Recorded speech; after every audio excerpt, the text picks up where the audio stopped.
রবীন্দ্র তীর্থে ভাষা মেলা উদ্বোধনে উপস্থিত ছিলেন রাজ্য শিক্ষামন্ত্রী ব্রাত্য বসু, যেখানে তিনি বলেছেন মাত্র ১৩ জন উপাচার্য নিয়েও যেখানে রেকমেন্ড হয়েছে অনেকে, মুখ্যমন্ত্রী রেকমেন্ড করে দিয়েছেন দ্রুত বিশ্ববিদ্যালয়ে উপাচার্য নিয়োগ হবে। এটা না হলে তা আদালতকে অমান্য করা হবে। আগামী মাসে এই বিষয়ে আইনি পরামর্শ নিয়ে সিদ্ধান্ত নিতে চলেছে। ২৬,০০০ এসএসসি পরীক্ষার্থী মামলায় সুপ্রিম কোর্টে শুনানি চলছে, যেখানে প্রশ্নের মুখে পড়তে হয়েছে সিবিআইকে। তবে শুনানি শেষ না হওয়া পর্যন্ত কিছু মন্তব্য করবেন না বলে জানিয়েছেন তিনি। মাননীয় মুখ্যমন্ত্রী অনুমোদন করে দিয়েছেন।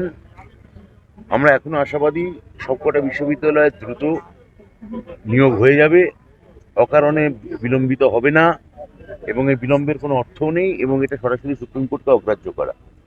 মাননীয় মুখ্যমন্ত্রী তিনি ধৈর্য দেখাচ্ছেন, তিনি সৌজন্য দেখিয়েছেন।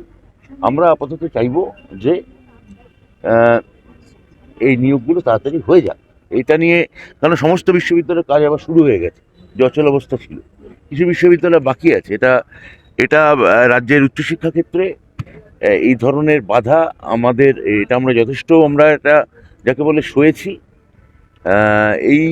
এটাকে আর ত্বরান্বিত করা বা দীর্ঘায়িত করা উচিত নয়।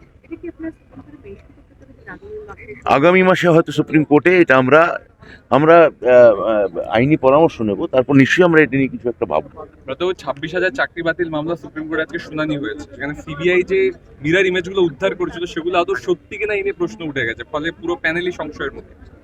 দেখুন, এটা তো এখনো দুটোই আবার পরবর্তী শুনানি শুরু হবে, তো একটা শুনানি চলছে।